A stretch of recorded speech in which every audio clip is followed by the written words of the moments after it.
Hello and welcome to Commerce World. In this video, we will study the process of motivation. Before starting our video, we should know the meaning of motivation. So, motivation का meaning क्या होता है? In simple language, आपको पता होगा, जैसे आप बोलते हैं कि motivate, मैं इस काम को करने के लिए हूँ motivate, तो वही मोटिवेशन है। मतलब कोई एक ऐसी डिज़ायर्ड होती है जिसके वजह से आप उस काम को करने लगते हैं।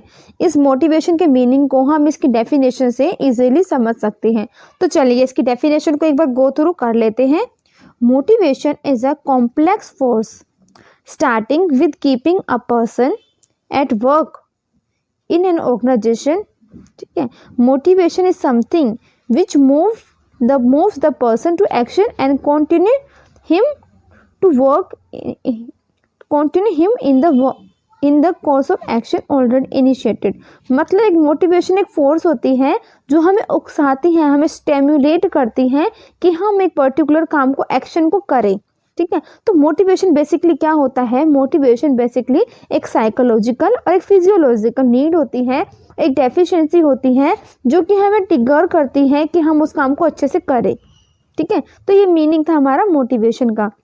जो हमारा मोटिवेशन का प्रोसेस होता है वो स्टार्ट होता है एक डिज़ायर से। हम इसको एक डायग्राम से इजीली समझ सकते हैं। सबसे पहले आपके पास एक अनसेटिस्फाइड नीड होती है। नीड होने के बाद आपको उसकी टेंशन होने लगती है कि ये नीड हमारी कैसे नहीं पूरी हो रही है। इसी नीड के ऊपर फोकस आ जाता है हमारा और हमें टेंशन अराइज होने लगती है। उसके बाद हम हमें जो टेंशन होती है वो हमें करती इन्फ्लुएंस करती है, हमें ड्राइवर्स देते कि हमें ये नीड तो पूरी करनी ही करनी है। ठीक है, तो जब हमें वो नीड अराइज होने लगती है, टेंशन आने लगती है, फिर हम उसको सही करने के लिए हम सर्च करते हैं बिहेवियर। जैसे ही आपका बिहेवियर उसके लिए सर्च करने लगते हैं, जब आप उसके ऑल्टरनेटिव को फाइंड कर लेते हैं, फिर आपकी नीड हो जाती है सेटिस्फाई। नीड सेटिस्फाई होने के बाद आपकी टेंशन खत्म। तो यही एक सिंपल सा मीनिंग है, सिंपल सा प्रोसेस है आपका मोटिवेशन का। ठीक है, तो सबसे पहले एक बार फिर से इसको गो थ्रू कर लेते हैं। अनसेटिस्फाइड नीड होता है, टेंशन अराइज होता है, ड्राइव्स आते हैं, सर्च करते हैं बिहेवियर के लिए, फिर आपकी नीड सेटिस्फाई हो जाती है और आपकी टेंशन खत्म हो जाती है। हम इसको एक डायग्राम से और समझ लेते हैं। चलिए, तो देखिए सबसे पहले आता है आपकी नीड अराइज होती है। नीड के बाद आप उसके ड्राइवर्स को फाउंड करते हैं, फिर अराउजल होता है, फिर आप उसकी तरफ से गोल डायरेक्टेड बिहेवियर करते हैं, देन आप अचीवमेंट कर लेते हैं और आपका रिड्यूशन हो जाता है उस अराउजल का, मतलब उस टेंशन खत्म हो जाता है। तो ये सिंपल से आपकी प्रोसेस थी। ठीक है, आप गूगल करके काफ़ी सारे इसकी इमेजेस देख सकते हैं। सभी में सेम ही बात करी गई है। लाइक नीड बताया है, फिर ड्राइवर्स आएंगे, फिर इंसेंटिव करेंगे, फिर आप इसको गोल कर लेंगे। तो ये मोटिवेशन की प्रोसेस होती है। ठीक है, तो ये सिंपल सी मोटिवेशन की प्रोसेस थी। अब मोटिवेशन की इंपॉर्टेंस को जान लेते हैं। In the example of Tata steel, मतलब जो आपको एग्जाम्पल्स दे रखे हैं ना, इसके अंदर यहाँ पे ये एग्जाम्पल दे रखा है। ये एग्जाम्पल्स आपको काफ़ी ज़्यादा रीड करने की ज़रूरत है और ध्यान से रीड करने की ज़रूरत है। अगर आप कमेंट में मुझसे कहेंगे इनके ऊपर वीडियो बनाने के लिए, तो मैं उसके ऊपर वीडियो ज़रूर बनाऊँगी, तो आप कमेंट में मुझे बताइएगा। ठीक है, तो इम्पोर्टेंस ऑफ मोटिवेशन, इसको हम पॉइंट्स में देखते हैं। Motivation helps to improve performance level of employ. जब भी कोई एम्प्लॉय मोटिवेटेड रहता है तो वो अपने काम को बहुत अच्छे से कर पाता है, बहुत ही ज़्यादा यूटिलाइज तरीके से वो करता है और उसकी परफॉर्मेंस जो होती है वो काफ़ी ज़्यादा डे बाय डे इंक्रीज होती जाती है। Good motivation in the organisation helps to achieve higher level of performance as motivated employ contribute their maximum effort लगाता है। जब भी एक मोटिवेटेड एम्प्लॉय काम करता है तो वो अपने 100% से काम करता है। ठीक है, motivation helps to change negative और indifferent attitude of employ to positive attitude. मतलब जो मोटिवेटेड एम्प्लॉय होता है, अगर उसमें कोई नेगेटिविटी भी रहती है तो वो उसको चेंज कर लेता है और उसको पॉजिटिव एटीट्यूड में बदल लेता है, जिसके वजह से जो काम का वो होता है, काम का एनवायरनमेंट होता है बिजनेस ऑर्गेनाइजेशन का, वो इंक्रीज होने लगता है, वो अच्छा लगने लगता है।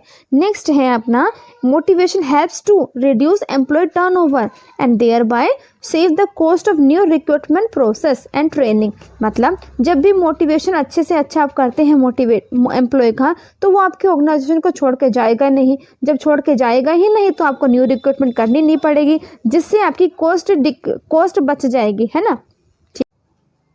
मोटिवेशन हेल्प्स टू रिड्यूस एब्सटेंडिज्म, मतलब मोटिवेशन हेल्प करता है कि आपके ऑर्गेनाइजेशन में जो एम्प्लॉय हैं आपके, वो छुट्टी नहीं करते हैं। ठीक है, छुट्टी नहीं करते हैं इसका मतलब जो आपकी ऑर्गेनाइजेशन है वो काफ़ी अच्छी वर्क कर रही है, अपने एम्प्लॉय को अच्छे से सब चीज़ें दे रही हैं, उनको अच्छी कंडीशंस वर्किंग कंडीशंस दे रही है और रिलेशनशिप उनके काफ़ी अच्छे हैं। ठीक है, नेक्स्ट पॉइंट है motivation helps manager to introduce change smoothly without resistance from the people, मतलब जब भी आपके एम्प्लॉय मोटिवेटेड होते हैं, जब भी आप उनको बहुत अच्छे से मोटिवेट करते हैं, करके रखते हैं, तो कोई भी चेंज अगर ऑर्गेनाइजेशन में होता है तो वो इजीली आप उसको करवा पाते हैं, स्मूथली वो उसको एक्सेप्ट कर लेते हैं।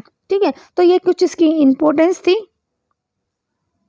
इसकी इम्पोर्टेंस के बाद हम चलते हैं इसके मोस्ट इम्पोर्टेंट पार्ट के ऊपर। ठीक है, जो कि है नीड हायरार्की थ्योरी, मोटिवेशन की मैस्लो की नीड हायरार्की थ्योरी। ये बहुत ज़्यादा इंपॉर्टेंट है, आपके एग्जाम में बार बार पूछी जाती है।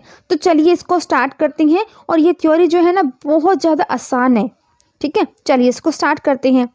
Motivation is a highly complex, क्योंकि किसी भी पर्सन को मोटिवेट करना काफ़ी डिफ़िकल्ट टास्क होता है, क्योंकि एम्प्लॉय के माइंड्स के साथ में खेलना होता है। ठीक है, तो यहाँ पे क्या करना है, जो ये थ्योरी बताई है, थ्योरी है मास्लो हायरार्की, उसको हम फटाफट पढ़ लेते हैं। तो इब्राहिम मास्लो ए वेल नोन साइकोलॉजिस्ट थे। ये एक क्लासिक पेपर में इनने अपना जो रिसर्च इनने की थी वो पब्लिश करी थी। He felt that within an every human being there exists a hierarchy of 5 needs। उनने बताया था कि कोई भी ह्यूमन बीइंग हो उसको उन सभी को 5 स्टेजेस से होकर गुजरना पड़ता है। कितने स्टेजेस से होकर गुजरना पड़ता है? 5 स्टेजेस से होकर गुजरना पड़ता है। तो वो 5 स्टेजेस को हम अभी देख लेते हैं। ठीक है, ये हम पढ़ेंगे पहले एक डायग्राम से, उसके बाद हम इसको स्टेप बाय स्टेप इसको स्टडी करेंगे। नंबर फर्स्ट पे होता है basic psychological need. Basic psychological need, अगर एक इंडिविजुअल की हम बात करें तो उसके केस में क्या होगा? हंगर। कोई भी अगर पर्सन भूखा होगा, हंगरी होगा, तो वो कोई और काम के बारे में सोच ही नहीं पाएगा। ठीक है, अगर हम ऑर्गेनाइजेशन के लेवल की बात करें तो सबसे पहले उसको बेसिक सैलरी मिलेगी, तभी वो आगे सोच पाएगा, क्योंकि कोई भी पर्सन है, कोई भी एम्प्लॉय है ऑर्गेनाइजेशन के अंदर काम करता ही किस लिए है? ताकि उसको सैलरी मिले। अंडरस्टैंड? तो ये फर्स्ट पॉइंट था बेसिक साइकोलॉजिकल नीड। सेकंड की तरफ मूव ऑन करें, सेकंड स्टेज की तरफ बात करें तो यहाँ पे आता है सेफ्टी और सिक्योरिटी नीड। ठीक है, सेफ्टी और सिक्योरिटी का मतलब ये है कि स्टेबिलिटी ऑफ इनकम रहे। आप कमा रहे हैं, आप इनकम है, अगर आपके हाथ में इनकम ही ना हो तो आप भूखे मर जाओगे, भीख मांगनी पड़ेगी, जो कि नहीं चाहिए। तो यहाँ पे क्या बात हो रही है? सेफ्टी की बात हो रही है। अब ऑर्गेनाइजेशन के लेवल पे बात हम करें तो पेंशन प्लान होना चाहिए। ऐसा है कि जब तक आप काम कर रहे हैं तब तक तो आपको सैलरी मिल रही है, जिस दिन आपने काम छोड़ दिया उसके बाद पैसा कहाँ से आएगा? तो वही बात की है, तो आपको पास एम्प्लॉय को पेंशन भी आपको देनी चाहिए, पेंशन का प्लान भी आपके पास होना चाहिए। तो ये आता है सेफ्टी नीड के अंदर। नेक्स्ट है एफिलिएशन बिलोंगिंगनेस नीड। बिलोंगिंगनेस कि वो किससे बिलोंग करता है, किससे बिलोंग का मतलब फ्रेंडशिप भी होना चाहिए। एम्प्लॉय खुद में रहकर तो काम नहीं कर सकता, उसके साथ में फ्रेंड्स भी होना चाहिए। ठीक है, ऑर्गेनाइजेशन लेवल पे बात हम करें तो वहाँ पे जो उसके कलीग्स काम कर रहे हैं उनके बीच में अच्छे संबंध होने चाहिए, रिलेशनशिप जो है काफ़ी अच्छा उनका होना चाहिए, लड़ाई झगड़ा वगैरह नहीं होना चाहिए। अंडरस्टैंड? नेक्स्ट एस्टीम नीड कि आपने कितना अचीव किया। अचीव करने के बाद आएगा सेल्फ एक्चुअलाइजेशन। सेल्फ एक्चुअलाइजेशन का मतलब ये रहेगा, अच्छा एस्टीम नीड तो रहेगा ना, एस्टीम नीड को बताते हैं। एस्टीम नीड का मतलब है स्टेटस कि आपका ऑर्गेनाइजेशन के अंदर या फिर समाज में कोई स्टेटस भी है। आपका स्टेटस क्या है, फिर जॉब टाइटल क्या है, कौन सी पोजीशन पे आप हैं, पोजीशन पर आप है। ठीक है, अच्छी है, बुरी, अच्छी मतलब कि कितना लेवल के आप है, क्या आपकी क्वालिफिकेशन के हिसाब से आपकी जॉब अच्छी जॉब मिला है, आपको स्टेटस मिला है। नेक्स्ट आपका सेल्फ एक्चुअलाइजेशन, ये 5th स्टेज होती है, इसके बाद में कोई स्टेज नहीं होती है। इस केस के अंदर आपको सेल्फ फुलफिलमेंट होना चाहिए, मतलब एक पर्सन के लाइफ में एक ऐसा पॉइंट आता है उसको ऐसा लगने लगता है कि इसके बाद तो उसको कुछ चाहिए ही नहीं, उसको सब कुछ मिल चुका है लाइफ से अपनी। तो ऑर्गेनाइजेशन के अंदर भी क्या कि अचीवमेंट ऑफ गोल, कि ऑर्गेनाइजेशन ने जो गोल सोचे थे वो उसको मिल गई हैं। एक एम्प्लॉय को जो टारगेट दिए गए थे उसने वो अचीव कर लिए हैं। ठीक है, आई होप कि आपको ये समझ में आ रहा है। ठीक है, अब देखते हैं इसको हम 1 by 1 देख लेते हैं दोबारा से। बेसिक साइकोलॉजिकल नीड के अंदर क्या आएगा? हंगर आएगा, थर्स्ट आएगा, शेल्टर आएगा, स्लिप आएगा।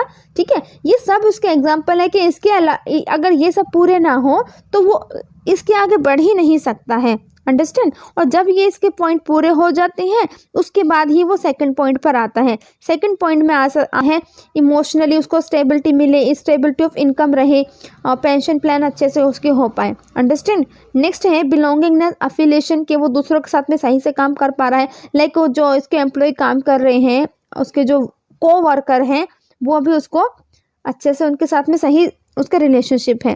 नेक्स्ट है उसकी सेल्फ रिस्पेक्ट है, उसकी ऑटोनॉमी है, उसको मतलब रिकॉग्नाइजेशन है ऑर्गेनाइजेशन के अंदर, उसको अटेंशन मिलती है। Next self actualisation, self actualisation में वो कैपेबल हो पाता है कि वो सही से उसकी फुलफिलमेंट हो जाए, जो उसने गोल सोचे थे वो उसको मिल गए हैं। ठीक है, जो मैस्लो की जो थ्योरी है वो कुछ अजम्पशंस के ऊपर बेस करती है। ये अजम्पशंस क्या थे कि पीपल की जो बिहेवियर है ना वो नीड के अकॉर्डिंग ही चेंज होता रहता है और इन सब में सेटिस्फैक्शन जो है उसका फुलफिलमेंट करता है। ओके, तो ये इसके कुछ पॉइंट थे। अब इसके आगे जो पॉइंट बचे हाँ ये हम पढ़ेंगे नेक्स्ट वीडियो में, क्योंकि एक वीडियो में इतना ज़्यादा पढ़ोगे तो थोड़ा सा दिक्कत लगता है ना। तो चलिए नेक्स्ट वीडियो में मिलते हैं। नेक्स्ट वीडियो में हम करेंगे ये जो इसके प्लान है ना, फाइनेंशियल एंड इंसेंटिव प्लान, इसको पढ़ेंगे। ये बहुत ज़्यादा इंपॉर्टेंट है, आपका एग्जाम में बहुत पूछा जाता है। ओके, तो हम मिलते हैं नेक्स्ट वीडियो में। इस वीडियो को अच्छे से समझ के और अपना बुक से गो थ्रू जरूर कर लीजिएगा, क्योंकि सिर्फ सुनना ही सही नहीं रहे, मतलब एक वीडियो देख लिया उससे काम नहीं होता है, आपको अपनी बुक से भी स्टडी करना है, उसके नोट्स भी बनाने हैं। ठीक है, ओके, मिलते हैं नेक्स्ट वीडियो में और अपने फ्रेंड्स के साथ भी शेयर कीजिए इसको। Bye bye friends.